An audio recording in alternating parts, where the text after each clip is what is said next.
Okay, so this is an incredibly powerful statement that I'm going to make. It's a very, very difficult statement to refute. Yeah. And that is that the world is actually run by parasites, and every metaphor of what that means.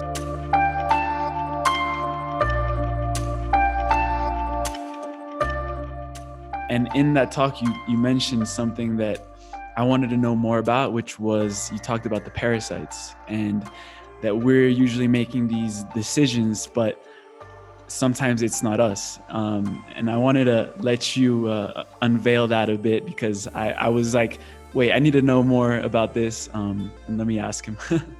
Okay, so this is an incredibly powerful statement that I'm going to make. It's a very, very difficult statement to refute. Yeah. And that is that the world is actually run by parasites, and every metaphor of what that means.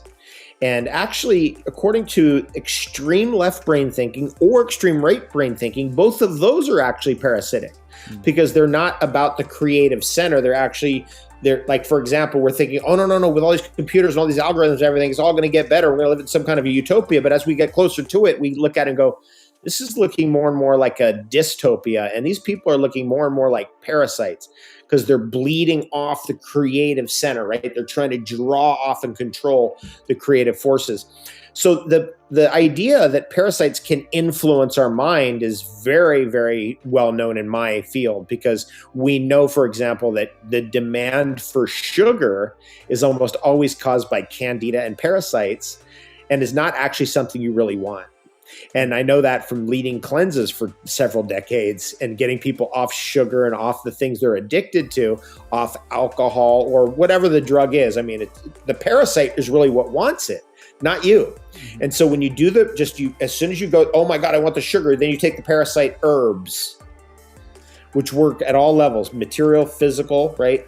But also at emotional, mental, and spiritual. The herbs work on all levels as long as they're not extracted and the whole herb is still there. It can be there as a powder. You can eat the whole thing whole, however you want it, but it has to be the whole thing. Can't be an alcohol extract.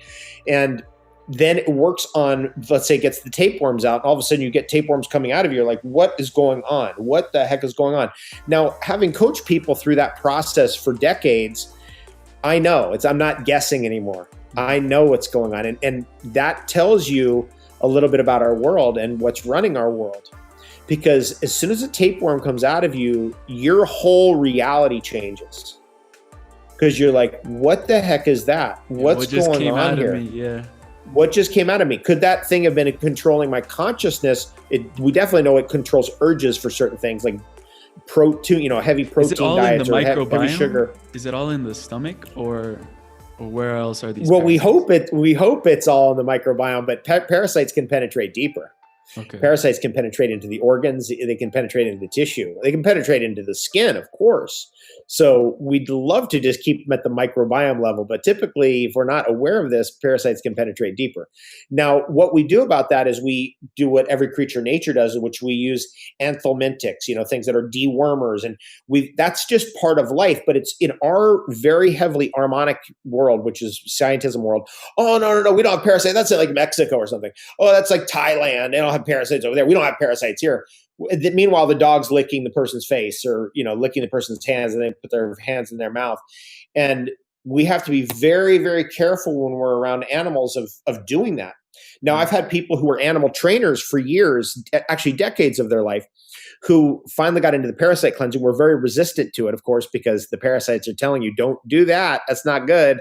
Right? The parasites will try to influence you to stop you from parasite cleansing, of course. Yeah. I mean, the main thing a parasite wants is to make sure you don't even know it exists. That's its number one prerequisite. And by the way, I mean that in every metaphor of the way I just said that. Every metaphor. The main thing a parasite wants is for you to not even know that it even exists. But anyway, this gal, finally we got her like 2 months after our cleanse was really supposed to begin. She was in my inner circle group. She started doing the parasite pills and she got worms out of her for days. And when I mean days, I mean over 100 days, every day, worms coming out. Holy shit. It can be that crazy. Now that's an unusual case, but it's not that unusual.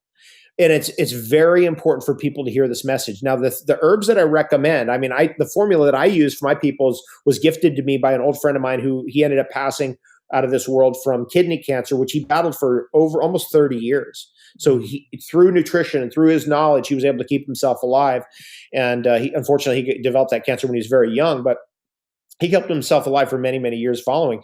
And he gifted that formula to me. And the main 4 ingredients, actually the main 5 ingredients, are cloves, which are that come from a tropical tree. Cloves, we've all had probably cloves or clove oil, and they're really good for your teeth, and they're very good against worms. Black walnut hull. So if you know what a walnut looks like, around the walnut is a black material when the fruit ripens, and the walnut's actually the nut. It's the seed of the actual fruit. Inside the fruit, it turns into a black material, which is an extremely good dewormer. And then the other one being wormwood, which is a type of artemisia. So those 3 are really good: cloves, black walnut, wormwood. And then we add CHANCAPIEDRA, which is a Peruvian herb, which helps to break down calcification. So a lot of these organisms, once they realize they're under attack, they'll shell themselves off with a biofilm or a calcium shell to try to shield themselves from the herbs or from the attack. And so we'll use that one. And then we also will use one more thing, which is enzymes.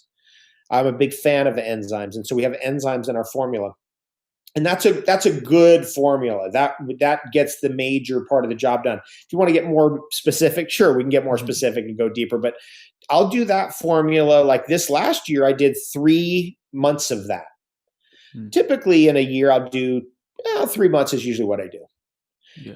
And then I won't do it the rest of the time. But I'll make sure I go through a good habit of getting them in every day with my food. So those herbs are going through my body, not alcohol extracts. They have to be powders. They can either be raw powders, you just shovel them down and drink, or you put them in capsules and take them.